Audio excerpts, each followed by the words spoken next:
All right, I will say good morning, a good tevach. I hope that everybody had a beautiful and uplifting Shabbos.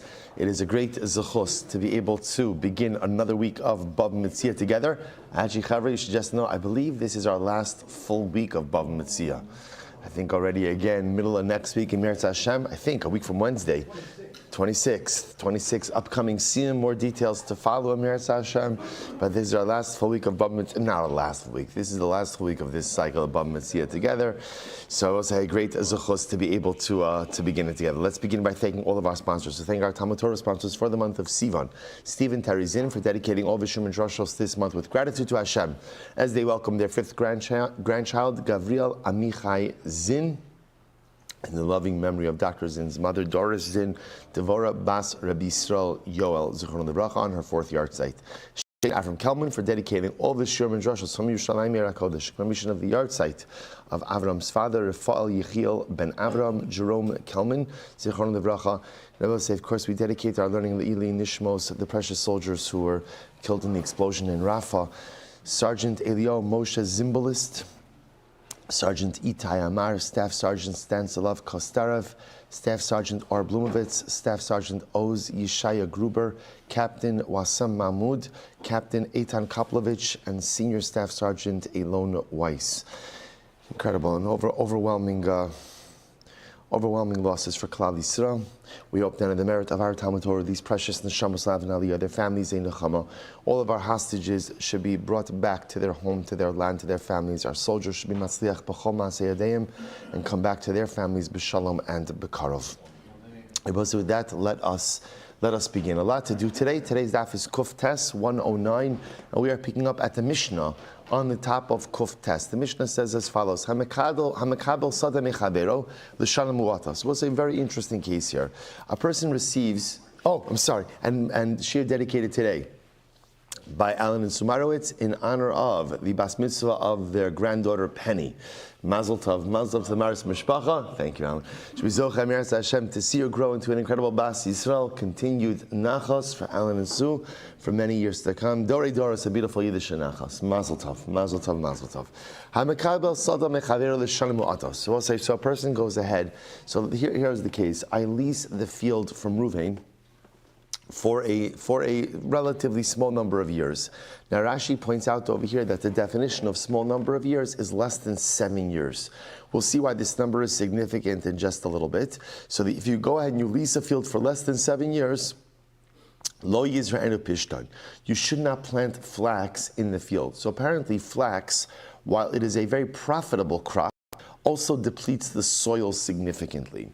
So the issue is, if you go ahead and you plant flax, and then you go ahead and have to return the field relatively shortly afterwards, you end up returning a significantly depleted field. Now, Rashi points out a couple of things over here. This is obviously talking about a case of chachirus and not of arisos, right? Because in the case of arisos, where the person is just a typical sharecropper, so remember again, the owner is sharing in the crop, he may be willing to go ahead and deal with field depletion because he's going to get a more valuable crop. In the case of chachirus, where ultimately again the landowner is getting a set fee, that's where there is a more general concern about returning a depleted field. So therefore, halacha l'maisa, the Mishnah says, if you're leasing a field for less than 7 years, there is a limit on what you're able to plant specifically. You can't go ahead and plant flax. Similarly, ve'ein lo b'kora shikma. If let's say, again, I will say shikma are sycamore trees.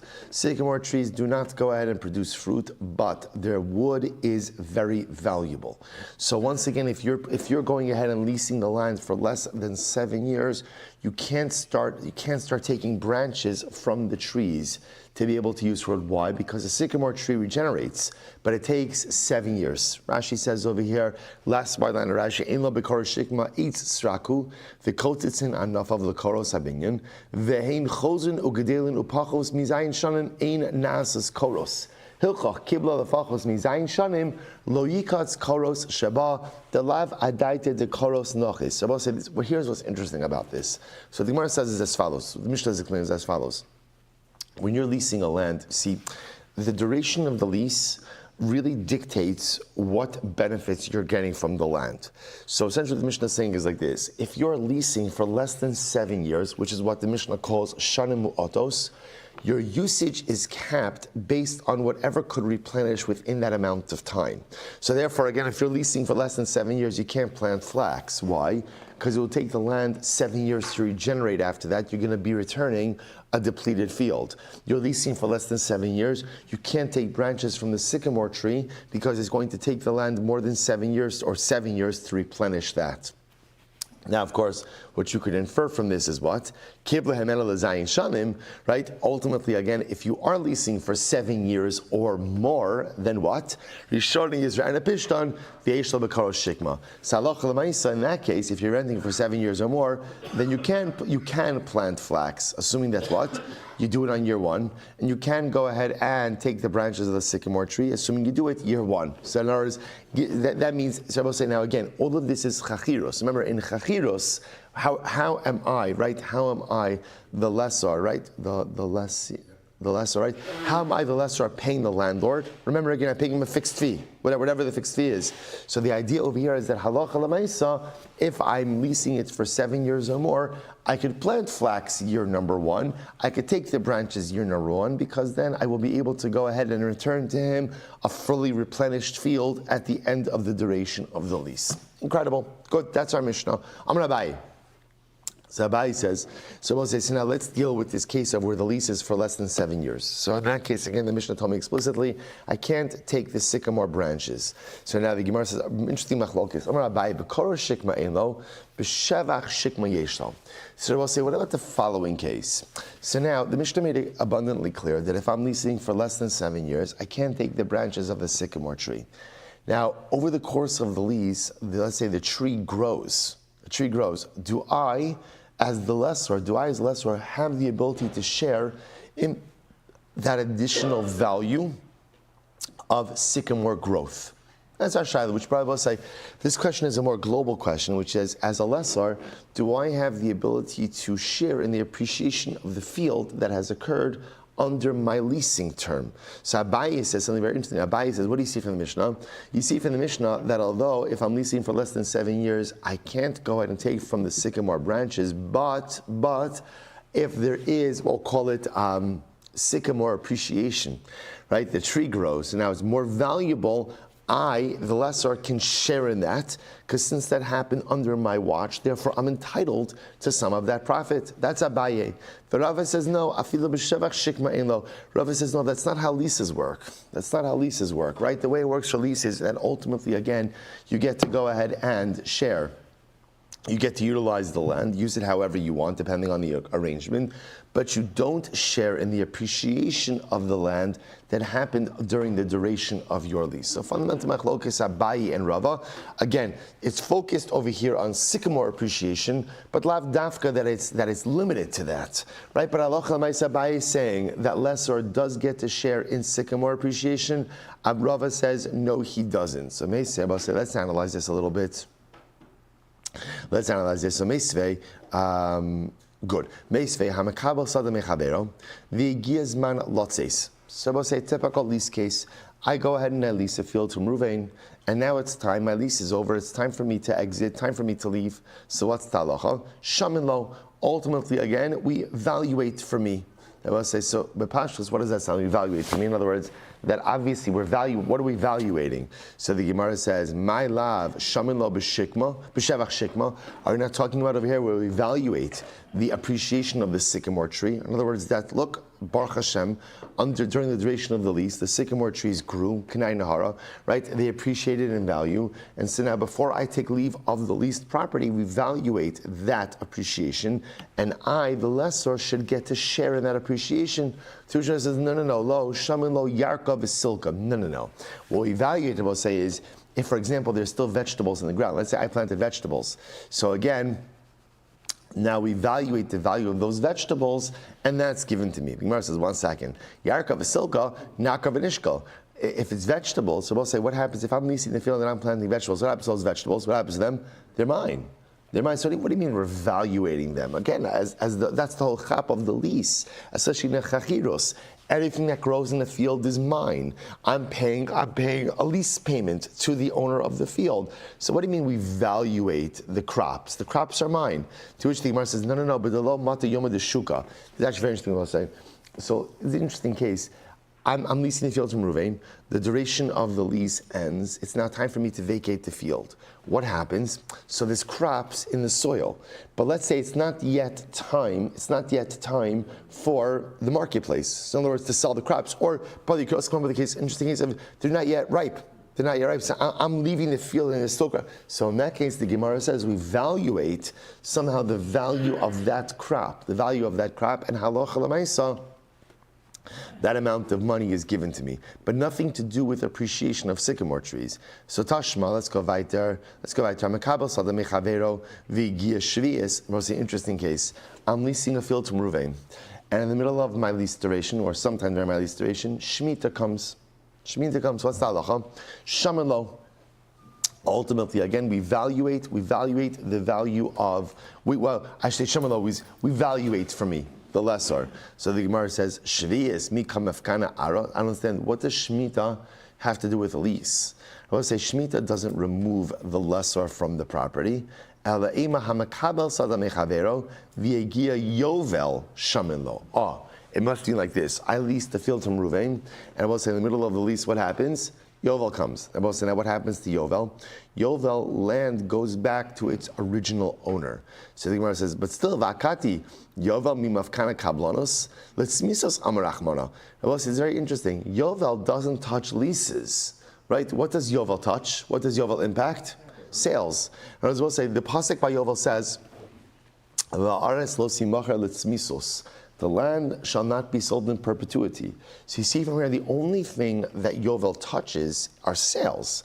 Yovel doesn't touch leases. It's actually interesting halacha. So if you're in a long-term lease and Yovel comes along, Yovel does not go ahead and in any way uproot that lease. So what's going on over here? So Ella ema halokeach sadamechavero v'yigia Yovel. Rather, we'll say here's the case. The case is I purchased a field from Ruvain. And what happened? Yovel comes along. So as I say now, obviously the field is going to go back to Ruvain because that's what happens. That's what happens in the midst of Yovel.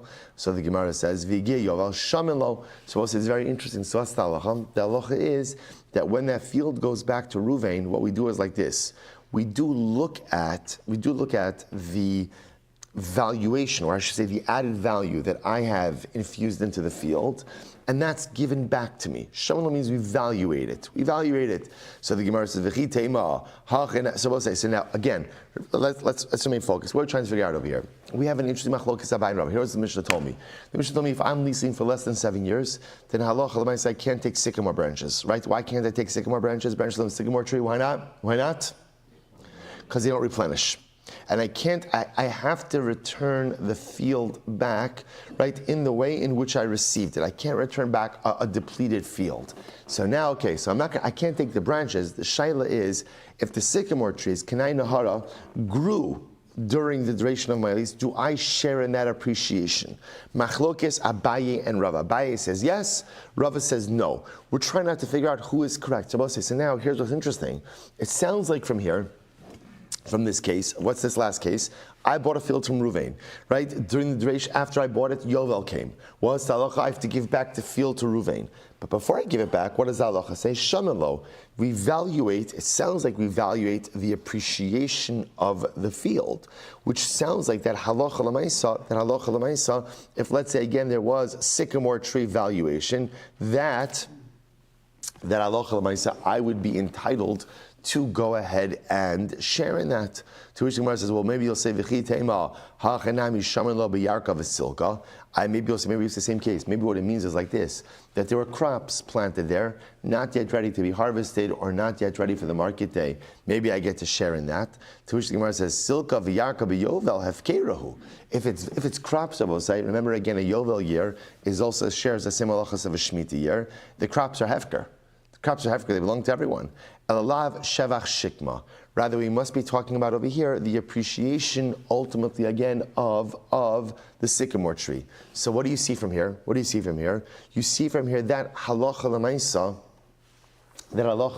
in a situation where you go ahead and you sell a field, right? I buy a field from Ruvain, then Yovel comes, going ahead and removing the field from my ownership. That halacha l'maisa, when I'm removed from the field, if there is appreciation in the trees, I share in that appreciation. The Gemara says, Tergama Abaye liba de Rava, but Abaye says this can be explained to Rava as well. Shiny hasam da Amrakra, v'yatza mimkar bayis. So I will say, here's the difference. By Yovel, the Torah says, what goes back to the owner? What goes back to the owner? The actual title to the real estate. Mimkar chozer. It's only the actual real estate that goes back. Shevach eno chozer. But appreciation does not go back. Appreciation ultimately, again, is shared with the purchaser. So I'll say, just want to show what's happening over here. So the Gemara is making an interesting distinction over here between a sale and the lease. In a sale, if the sale is reversed, so again, I will say there's only really one time the sale is reversed, which is when? Yovel. In that case, the purchaser has to return the property, but he gets to rightfully share in the appreciation. In a lease, that may not be the case. In a lease, you get the property, you're getting whatever you're getting, whether it's arisos or chachiros, but perhaps, again, at the end of the day, you're not sharing in any appreciation. To which the Gemara says, V'nigmar minei, but why don't we learn out from a sale and say that just like the purchaser shares in the appreciation in the case of a sale, he should share in the appreciation in the case of a lease as well? To which the Gemara says, no. Hasam zvini ma'al yuhu v'yovel afkasa de malkehi. I would say it's different because Yovel itself is an anomaly. What I mean that Yovel is an anomaly. What does Yovel do? What does Yovel do?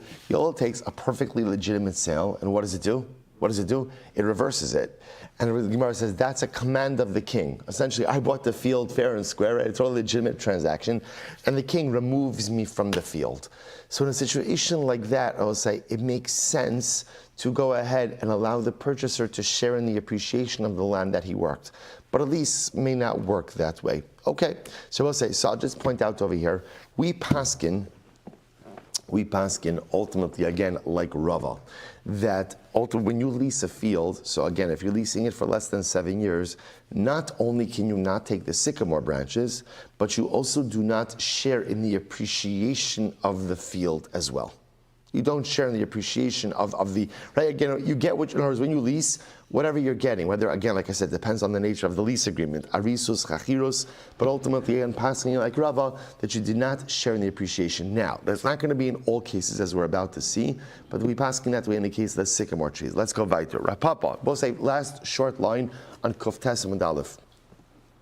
Rav Papa, Kabil Arla Aspasta. Well, there's some interesting cases here. Rav Papa went ahead and leased field to plant aspasta. Okay, Kadchu ba tali. So I'll say, so what ended up happening? So where in the space where he was supposed to plant the aspasta, so trees ended up just sprouting up. Okay, Kikamastanka as well. Say now, first white line.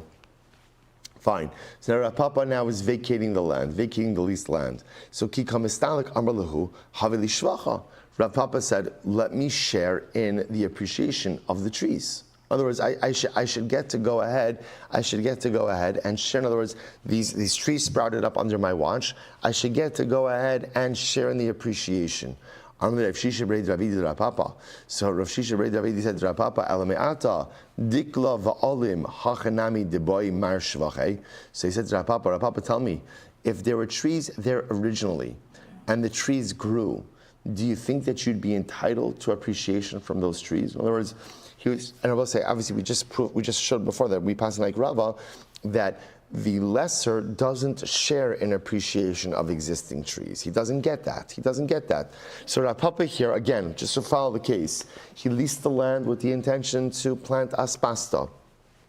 It then turned out that trees sprouted in that soil. So now Papa says, okay, let me share in the profit and the appreciation because of the trees. So I say to Papa, 1 second, why do you think that you're entitled to tree appreciation? The Gemara says, Amrale hasam lav adaiti dahachi nachas, ana hacha adaiti dahachi nachisa. So I said, this is interesting. Papa says it's very different. Had there been trees there, and the trees, right, I would not have had in mind, I would have no das that I'd share in the appreciation. Here, I leased a fallow field. Right? So my intention when I lease the field is that I should share in the profits of anything that grew from this field. So at the end of the day, aspasta didn't grow, trees did grow, and therefore I should be entitled to share in the trees that grew. To which the Gemara says, Kiman ki Abaye. The Amri b'shevach shikma yeshlo. So we'll say, so apparently Rav Papa was subscribing to the mindset of Abaye, because remember again, what does Abaye say? Abaye holds that halacha l'maaseh, you get to share in tree appreciation. So Rav Papa felt that he should get to share in tree appreciation. To which the Gemara says, maybe not. Afilu tema kirava. The truth is, this case might even work in accordance with Rava. Why? Hasam lesle psida, hacha ika psida. We'll say it's different. In the case of Rava, right? Remember again, what was happening? I was leasing a field of sycamore trees. So now what happens? Over the course of the lease, the sycamore trees appreciated. So Rava says, I don't get to share, I the lesser don't get to share in that appreciation. But that's because also I didn't endure any loss. In other words, whatever I was doing with the field, I was doing with the field. In this case, Rav Papa did endure a loss. What was his loss? In other words, he wanted to plant aspasta. Now he couldn't plant aspasta because the trees grew. So the mice again, there is a loss for Rav Papa. So because of that, maybe he should get to share in the appreciation of the trees. Amalei, so I said, now watch this. Amalei, I said to Rav Papa, my pasaraticha, fine, what did you lose? Yada da aspasta. So essentially what you lost was the value of aspasta. Shako yada da aspasta vizil. Fine.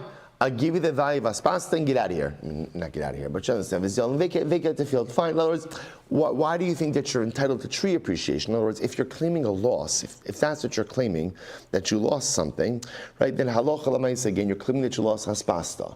So at most what you could think that you're entitled to is the value of aspasta, which is an inexpensive plant. I'll give you that value and vacate. Amrle, Anna, listen to this. Anna, Korke Marishka Rabbi. Papa says, but I could have planted garden saffron.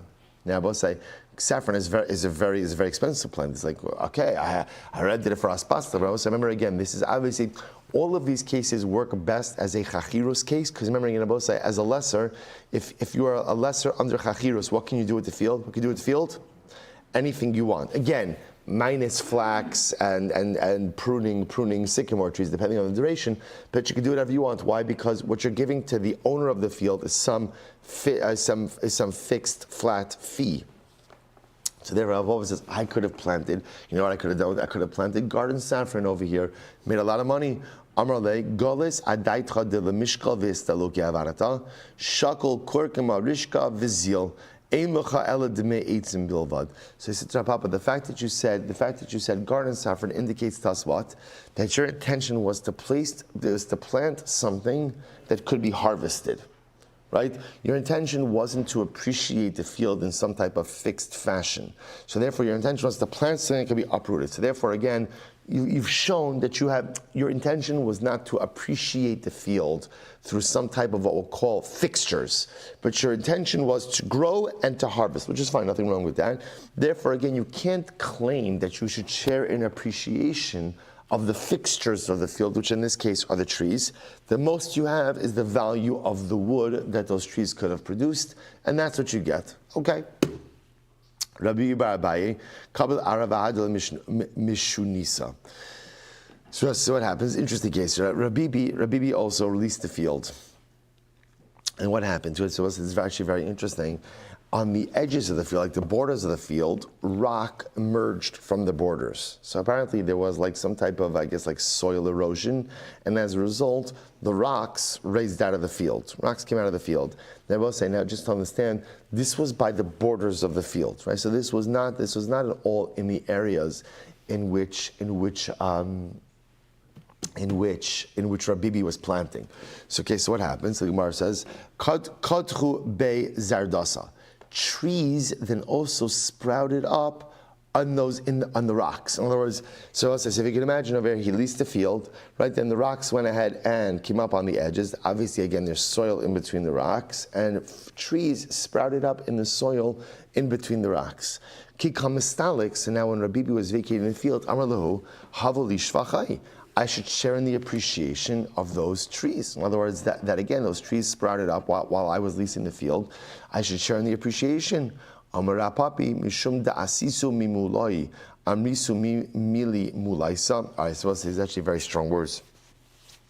So he said literally again, because you come from stunted people, you say stunted things. Now, what does that mean?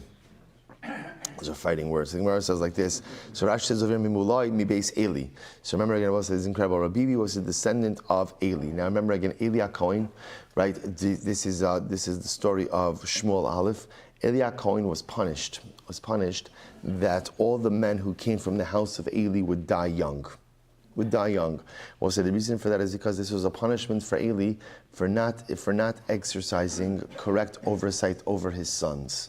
Right? His sons Chafni and Pinchas abused their positions of power within the Mishkan. So Eli apparently knew about it, but didn't do anything about it, and because of that, he is held responsible. The punishment is that the men descended from Eli ultimately again die young. The Gemara points out about that there were certain great people who descended from Eli who lived a longer time.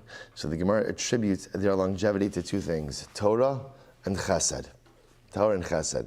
So we'll say, you see from the power of Torah and Chesed, that even if there is literally a death sentence hanging over you, Chas v'Shalom, Torah and Chesed have the ability to go ahead and upend even a divine decree.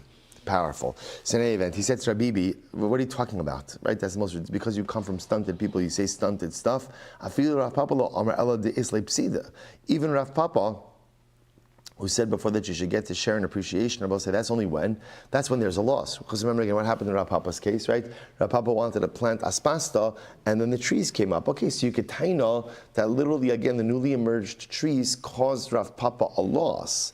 But again, at the end of the day, but again, in this case, Rabbi, what loss did you have? And I was supposed to say, why didn't Rabbi have any loss? Why was there no loss? Right? Where were the trees? And in the edges of the field. In other words, it did not in any way impact Rav Bibi's ability to go ahead and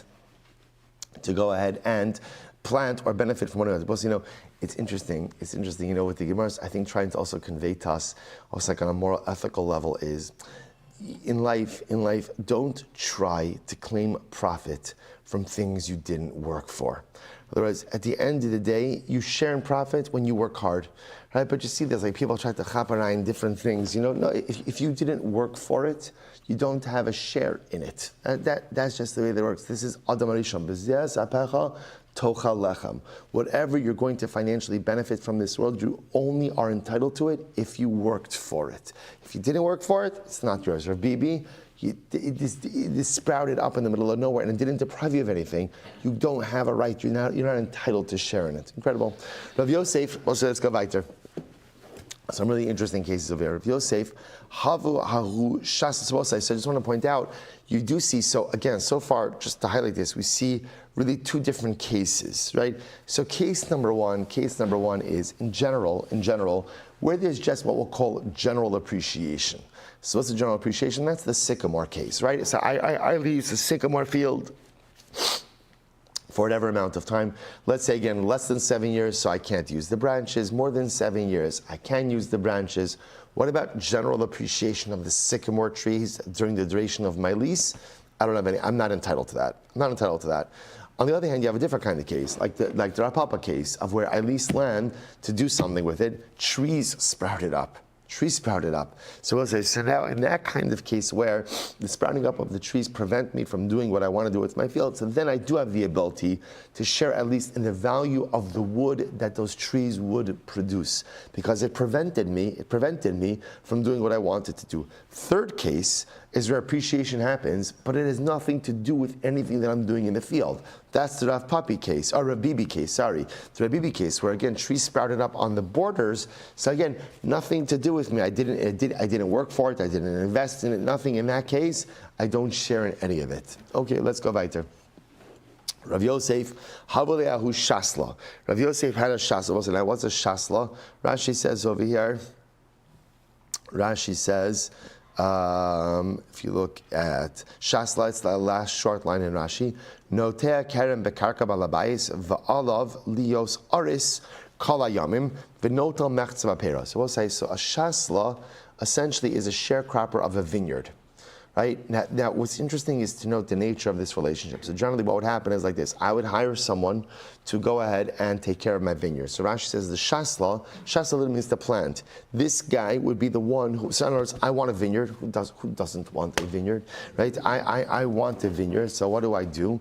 So again, I buy a piece of land and I hire a guy. I hire a guy and I say, guy, you are my vineyard guy. So plant the vines. And I will say, what would happen is he's a sharecropper. The way it works is he would get half of the produce, I would get half of the produce. Now, what's interesting to note about this relationship is this was a long-term relationship. In other words, when you hired a shasla, that was it, like that. I don't know, call it for life, but it was definitely like a long-term agreement. That was just the nature of it. It wasn't like you were hiring someone for a couple of years. You're my guy. You're my guy, and for however long you could do this job, this is your job. You see this, that was the nature of this arrangement. He gets 50%, I get 50%. It's a sharecropping arrangement. So what happens? Shachiv v'shavak chamisha chasnusa. So what happens? Rabbi Yosef hired this guy. He died. Now he left behind 5 sons-in-law. Now, so just to be clear, it's not the pshat that family automatically inherits this position, right? But Lamaisa, the sons-in-law clearly wanted the position, right? They wanted to continue their father-in-law's work. There were 5 sons-in-law. So the Gemara says, Amar, so Rabbi Yosef says like this, I'm not hiring you guys, I'll tell you why. Ata idna chad hashta chamisha, up until now is dealing with 1, now I'll have to deal with 5. When beforehand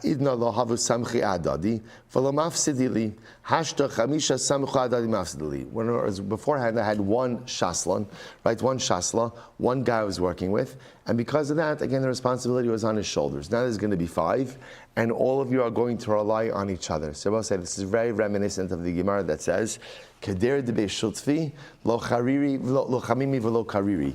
A pot that is owned by 2 people is never hot and it's never cold. Well, what does that mean? So I will say, whenever there are 2 people, right, in charge of something, what usually happens? Never fully gets done. And I will say, this, by the way, is the greatest misconception in terms of accomplishment. People like to talk about collaboration and this, that. Collaboration is wonderful, but collaboration only works when the buck stops with 1 person. There has to be someone at the end of the day who is in charge. You can't have multiple heads. You can't have multiple bosses.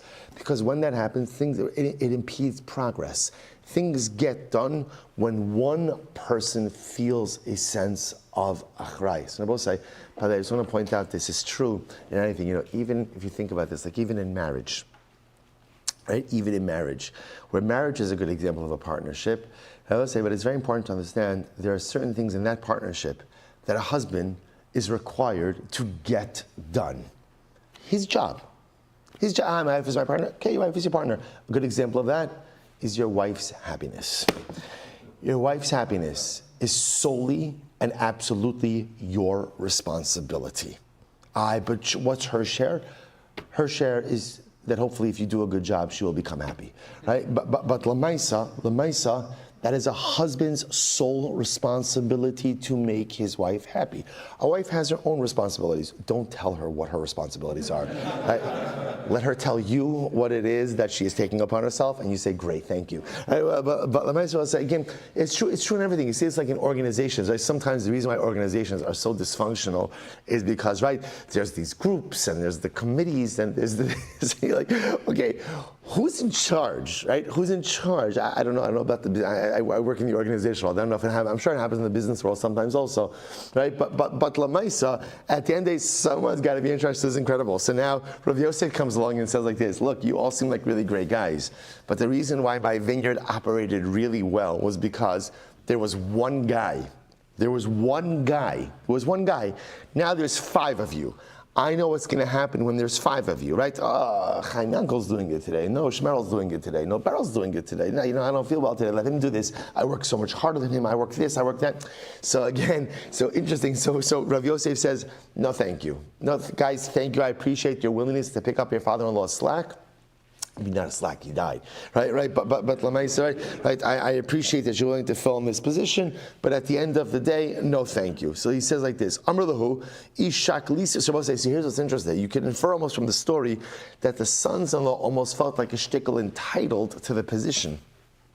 So he says, so Rav Yosef says to them, Amrlu ishak lisu shavachayu mistalki mutav v'ilav misalkina lechu below shvacha. So ultimately, against Rav Yosef says, listen, here's what I'm willing to do. I'm willing to go ahead and share with you. Willing to share with you the appreciation, right? I'm willing to go ahead and share with you. Have a great day. Something I said? I said beryl. I used beryl as the example. Okay. So the Gemara says as follows. So the Gemara says, so Rav Yosef says to them, listen, I'm willing to share with you the appreciation. If you take it and leave, shkoyach. And if not, v'lo misalkina lecha below shvacha. In other words, essentially what Rav Yosef was saying is, I don't really owe you anything. In other words, your father-in-law was a sharecropper. I gave him a percentage. That's it. I'm willing to go ahead and almost like express my hakaras hatov and share with you the appreciation. If you take it, great. If you don't take it, then we're done. Dam Rav Yehuda v'tim Rav Huna v'tim Rav Nachman hai shasla the shachiv yarshin delay mistalkin below shvacha. Because ultimately, again, Rav Nachman said, or they say in Rav Nachman, that when the shasla dies, his inheritors are removed from the position without any share in the appreciation, to which the Gemara says, V'lav nosehi. But in fact, this is not true. In fact, this is not true. In fact, halacha l'maisa, the inheritors of the shasla do get some level of appreciation. So I just want to show you what's happening over here. It appears, and we'll have to see whether or not we'll have to see what to do with this, but it appears that this shasla relationship is a different type of relationship. So what we're highlighting over here is this was a long-term employment agreement. So when you hired a shasla, like we said, this guy was creating your vineyard, he was creating the vineyard, and he was managing the vineyard. This was a position for life. Obviously, only assuming he's doing a good job. You could fire him. You're allowed to fire him whenever you want. But Lamaisa, this was like a life position, and part of the position was that he shared in the appreciation of the vineyard over time, to the point that when he left the position, this was almost like an entitlement to his heirs as well. Okay, interesting. Let's go back to Hahu Shasla, Da'amr Lahu. There's another case over there. There was a Shasla who said to his employer, I'm sorry. So I'll say, so the Shasla said, so again, I hired a Shasla. Shasla said to me, listen, here's the deal. If I mess up, you could fire me. If I mess up, and I cause loss, you could fire me. Afsid, so the Shasla messed up. Rabbi Yehuda mistalka below shvacha.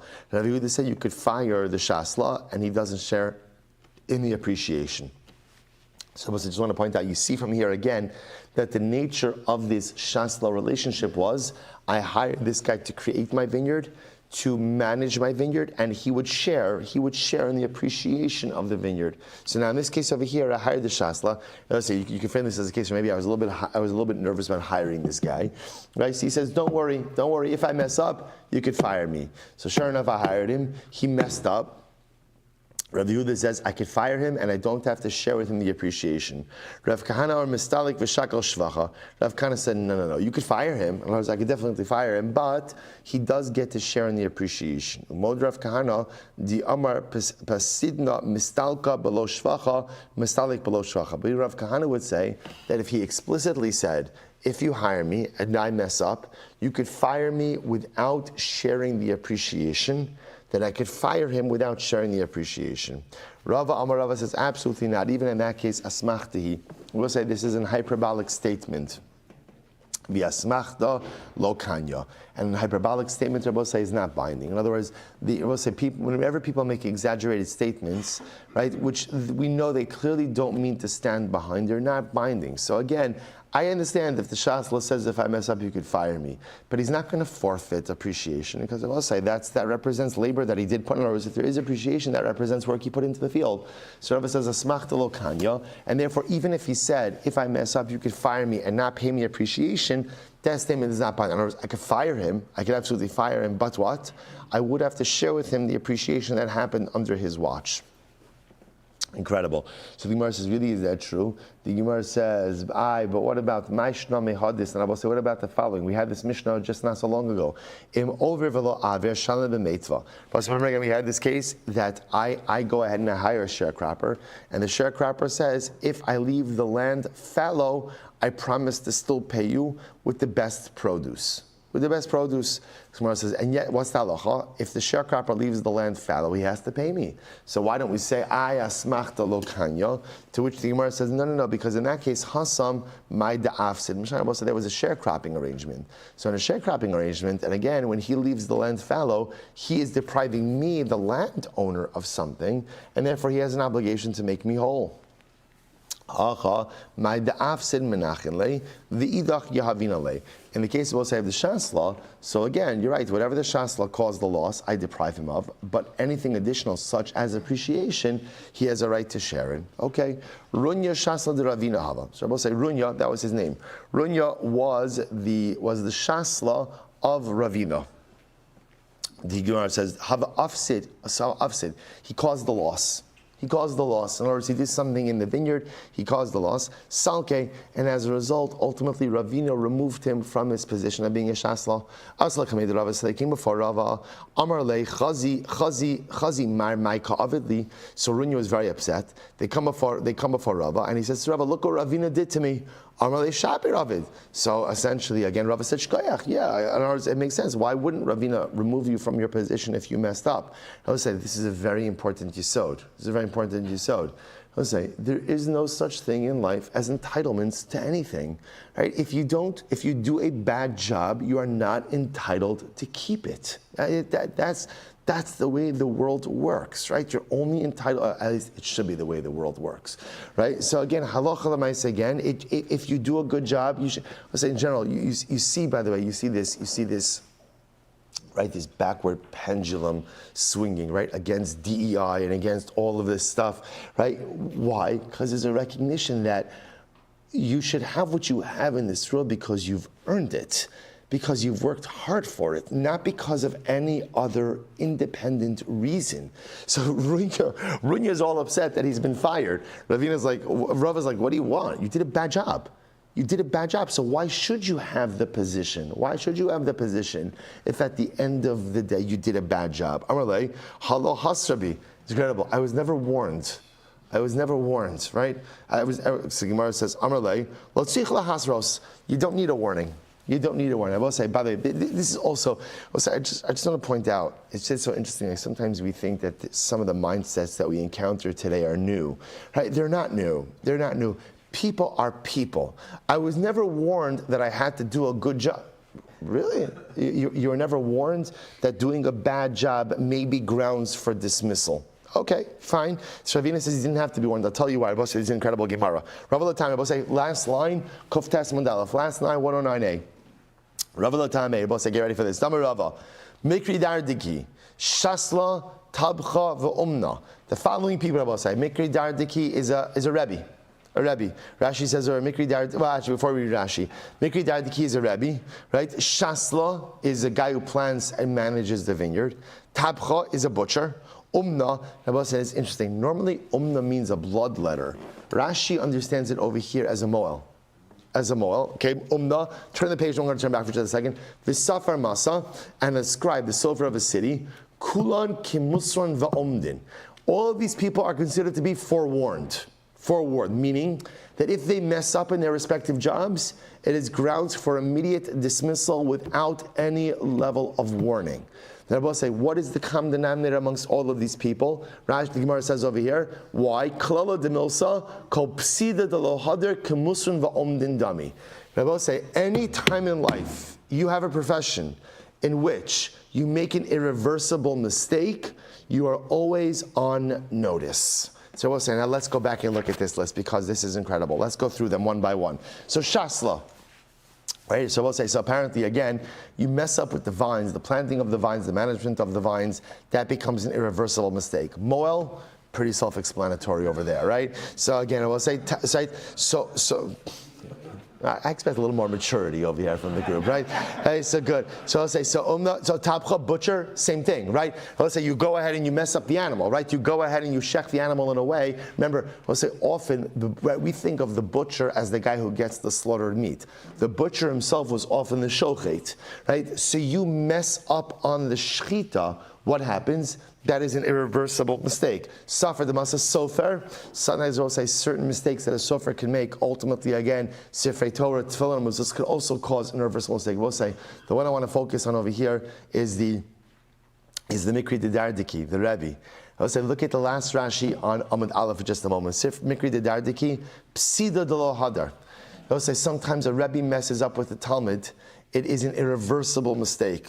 The Gemara says, "Dishabeshta kevan da al." Sometimes also now again, what the Gemara, what Rashi understands over here, sometimes the Rebbe teaches the Talmud in a certain way, teaches him a mistaken piece of information. Sometimes we'll say when you learn something that is wrong and it's reinforced over and over and over, it becomes an irreversible piece of knowledge. So we'll say, so therefore the Gemara says in any profession, I will say, so first of all, I just want to point out, you see from here, just even from a chinuch perspective, how careful we have to be with the chinuch of our children. Because sometimes erroneous chinuch could be an irreversible mistake. So we'll say, so sometimes as children we know this, certain flawed pieces maybe that we received from parents, not even intentionally, but sometimes like they change us as people. But again, in our own chinuch of our own children, how careful we have to be patient, to be loving, to be understanding. Because sometimes we react out of anger, sometimes we react out of haste. And in that moment where, let's say, my kid did something, and I was just in a weak moment, and I responded, I don't mean like I responded, I mean like I responded like with a harshness, with an anger. And sometimes my child sees that my parent acted towards me in this way, or in a case of stress, this is how you act. And that becomes learned there. I will say, we always speak about this. Our children learn much more from how we act than what we say, right? Your kids will remember very little of what you said, but they will remember everything that you did. So I react towards my child in a certain way, out of anger, out of these, even though for me, I'm not really angry, I'm angry at the situation, I'm just responding a certain way. That type of negative and flawed chinuch, chas v'shalom, becomes reinforced. And then my child can chas v'shalom pass that down to their child, and their child to their child, and the dorei doros, I have created a negative standard of chinuch. So the Gemara said that's why we have to be so careful. Yeah, the Rebbe has to be careful in the classroom. I would say, here's the difference. The Rebbe only has my kid for a certain number of hours a day and for a certain number of years. I have my child for their entire life, or at least for my entire life. My chinuch is ongoing. So if the Rebbe has the ability to go ahead and give over flawed chinuch, then Allah has kama v'kama, I as a parent, the danger that I have to give over flawed chinuch as well. So for the Gemara says over here, that halacha l'maisa, this is the klal. Kol milsa de psida de lo hadar. Right? Any time that you are in a profession where if you make a mistake, the mistake is irreversible, ki musrim va'omdin dami. You don't need any warning. You don't need any asra, but rather again, if you make a mistake, you could be fired for cause right then and there. And I will say, I just want to point out, so therefore, the Gemara says over here, in the case of the shasva, so shasva is a perfect example. Apparently, I will say the chap is, and it's so profound, if you mess up in the vineyard, right, you mess up in the planting or in the management, that creates a reverse, right? Grapes are very sensitive. Grapes are very sensitive. Vineyards are very sensitive, right? You need a certain level of acidity in the soil, the sunlight, the this and the that. You mess something up, you have created a flawed trajectory going forward. And therefore, again, if you mess up as a shasla, you could go out and be immediately this. Now I want to point something very important out. This Gemara is true. Halacha l'maisa, it is not true hashkafa l'maisa. Meaning what? The Gemara talks about over here, klala de milsa kol psida de lo hadar. Any loss that is not reversible. We'll say, in halacha, there are irreversible losses. Hashkafically, any mistake you make, you could undo. You can undo. I know what you're thinking. You're going to say, but Shlomo Melech says, Mu'uvas lo yuchal liskon, v'chesron lo yuchal limanos, pasuk in Koheles, that which is crooked cannot be straightened out, right? That there are certain irreversible things. The Gemara says, you're right. You know what's an example of Mu'uvas lo yuchal liskon, something crooked that can't be straightened out? What does the Gemara say? Mamzer. Okay, fine. There's one thing you do that you can't undo. Fine. You're right. You have an illicit relationship and have a mamzer. Have a mamzer, you can't undo that. So I'm asking, Chaver, let's not do that. Okay, good. So now fine. So let's take that off the list. I'll say, but aside from that, right? Aside from that, any mistake you make, you could undo. maybe you can't fully undo it, right? Maybe you can't fully reverse it. Sometimes in life we make mistakes and we're so upset at ourselves for making the mistakes because we feel like we've created irreversible damage. And so we give up. It's not true, but say anything you do, you could reverse. Maybe not fully, maybe not completely, maybe you can't absolutely and totally erase it, but there is no such thing as a mistake. If you can't undo it, you can at least mitigate it. If you can't undo it, you can at least lessen it. Never give up on the ability to fix the things that you've broken. Like Rabbi Nachman says, if you believe that you have the ability to destroy, you have to believe that you have the ability to build, the Rebbe said, right? And so often we know we could destroy because we've all destroyed stuff in life, right? But we forget that we have the equal and even stronger ability to rebuild. Anyway, let's go weiter. We'll say, Kuf Tesla Beis 109b, 3 lines down, 3 more minutes. Hushasla Damar Lahu. Avidi Shvachai, Tebaina Lameisak La'ara di Yisrael. Wow. There was this Shasla. Shasla says to the landowner, right, to the landowner, give me appreciation. I want to make aliyah. Right? I want to go to Eretz Yisrael. I said, remember, this makes a lot more sense in the context we spoke about before, that who was the Shasla? The Shasla was the guy that you hired to go ahead and plant the vineyard, maintain the vineyard, and this was a long-term relationship. So in this case over here, right, the Shasla is saying to the landowner, I want to make aliyah, so give me the shevach, give me the appreciation, and let me go. So they came before Apar Bar Shmuel, Amrulahu, Havlu Shvachei. So good, pay, you're right, give me the appreciation. However, the Gemara is not talking about exactly how you are measuring that, but however you're measuring it, give him his appreciation. Amalei Rava. Ihu Ashbach, Arla Ashbach, what? The Shasla should be entitled to the complete appreciation. He didn't do all the work. The earth also did some of the work. In other words, I shouldn't have to split the total amount of the appreciation because the Shasla didn't do all of the work. The soil also did work. You're right. I don't mean all of it. I mean half of the appreciation should go to the Shasla. Here's the problem. Now I will say up until this point in time, remember again, like Rashi said before, the way this type of shasla sharecropping agreement worked was the shasla would get half and the balabais would get half. So here's the problem. Now that the shasla is leaving, what do I have to do? Right, the landowner says, what do I have to do? I have to bring in the sharecropper. Right, in other words, like, very nice shas. I'm so happy for you making aliyah. That's good for you, right? Yay for you, right? But Lamaisa, now you're leaving. If I have to pay you half of the appreciation, and then I also have to bring in a sharecropper, I'm going to be suffering a loss. You're right. I mean, pay the shasla a quarter of the appreciation. That way, again, the landowner gets his share, Shasla gets some portion, and there's still money left over to pay for the sharecropper. Savra Rashi Meimar Riva Dahu Danka. So Rashi said, really, that's a quarter. That's actually a sixth. Damra bin Yunim Bered Rab Nechumi Ma'asra de Shakal Shasla Palga Va'arisa Tilsa. Because we're talking about a case where the Shasla would normally take half, the Aris, a regular sharecropper, would take a third. Therefore, High Shasla de Bailes Taluke. Therefore, whenever the Shasla wants to leave his position, Yavine Le Shivcha, we pay him his appreciation. Umisalkina Le Keheche de lo Nintie Hefse the Balabai. So this is very important. The Gemara is saying is like this: if the Shasla wants to leave, of course it is his prerogative to leave, and it's also his right to share in the appreciation. But the Shasla's share of the appreciation has to be reflective of the fact that now the Balabayas has to hire someone else to do the job, and the Balabayas should not be put at a financial disadvantage because the Shasla wants to leave. So therefore, essentially, the sharecropper's salary is going to have to come out of the Shasla's appreciation chelik. Therefore, I'll say if you say that the quarter of the shasla is really a six, shapir because again, I'll say that diminished amount, the six represents that we're taking out the sharecropper share from the shasla share. But if you say it's an actual quarter, so the Gemara says kamati le psida balabayis. Ultimately, again, that will result in a loss to the balabayis. To which the Gemara says palgadanka Amar Le, to which he said, Amar Le Rav Acha, Amar le Rav Acha Bereid Rav, sorry. Amar le Rav Acha Bereid Rav Yosef Rav Ashi.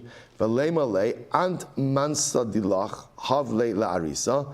V'ana mansa dili mai deba'ina avid nabe. Why can't the Shasla say like this? You landowner, you take 3/4 of the vines, right? And from that, you'll pay the sharecropper. I'll take my quarter and just let me do whatever I want to do. Amar kimatis l'shchitas kachim tava akshiri. So what's this interesting? So he said back to him, when you get back to Maseches Zvachim, come and ask me this question again. So Rabbi said, there's machlokas and Rashi exactly what that statement means. Either he was saying, gut gezogt, shkoyach, that's such a sharp, because I'll say apparently to learning Kachim is very complicated. You need a very sharp analytical mind. So either he was saying that, that's an excellent point, shkoyach, right? When you come back to Kachim, come back to me, we'll talk even more on learning. Or he was just like kind of putting him off. All right, so I'll say bottom line for our purposes, we're not finished with this yet, but bottom line for our purposes, what you begin to see is like this. Can the so again, we learned a lot about Shasla. What Shasla? Hired to go ahead and plant the vineyard, maintain the vineyard, a sharecropper who essentially takes 50%. What's also unique about the Shasla is he shares in appreciation, which means that if he chooses to leave his position, which he's entitled to do, he shares in the appreciation. But, there's a big but. What's the but? The but is that he gets to share in the appreciation, but what comes out of his share is the amount of money it's going to take to hire the sharecropper. In other words, the owner of the field should not have to bear the additional financial loss of having to hire the sharecropper. That amount ultimately, again, will come from the Shasla's share. Incredible. Let's go back to another minute. Kufa. Amra min yunim breid ram nechumi. Ba'asa de shakal Shasla palga. Va'arise tilsa. We said this before, I will say, in a situation where normally it was normal for the Shasla to take a half, right? In other words, and when you had a Shasla, he took 50% of the crop, right? And a regular sharecropper would take a third. Hai Shasla the boy istaluke. If the Shasla wants to leave his position, yavina le shvache, we allow him to share in the appreciation of the vineyard. Umisalkina le kiechid lo lifsid balabai. So as we just said before, so Allah Shasla is always entitled to leave, but we take the amount of money necessary to pay the sharecropper from the Shasla's portion.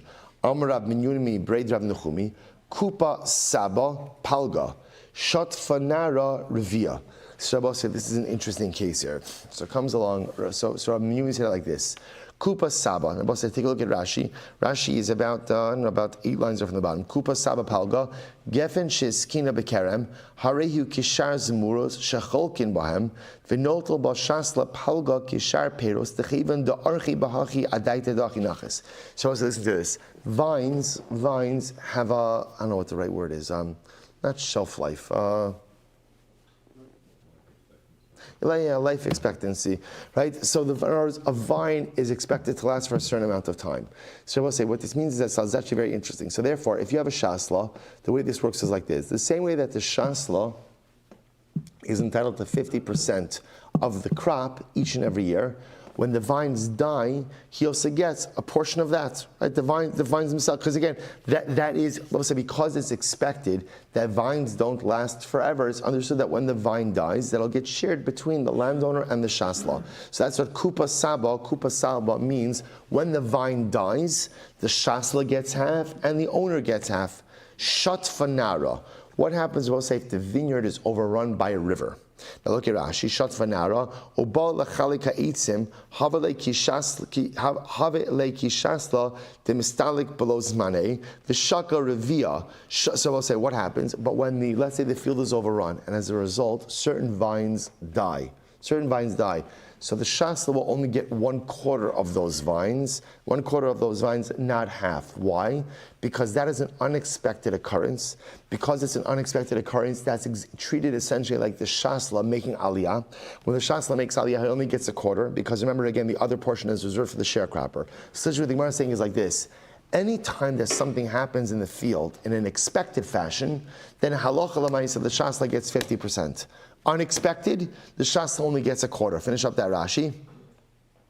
He says, blows on shakav riva, shot fanara pamim sheokri legamre, pamim sheshote fesakarka umachisho, vein roy litzmoach bo klum ad zman meruba.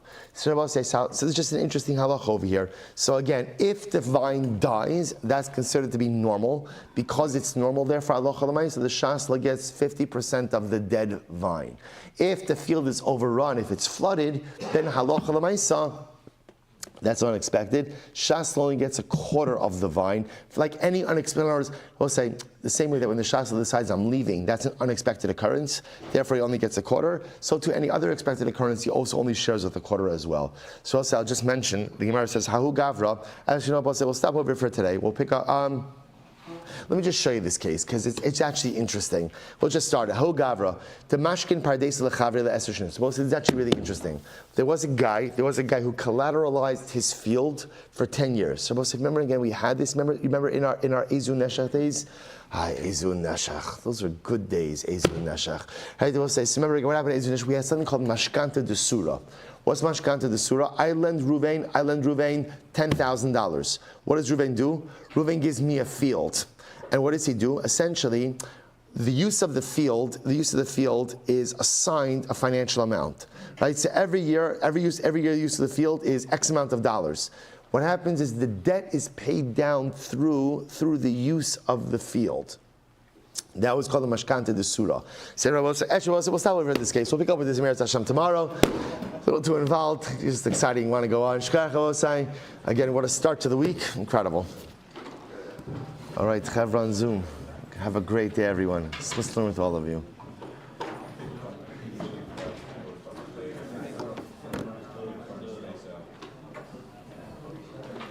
What's true Ashkafa for the Rebbe, that whatever he does, he can undo. It's true for the student also. Whatever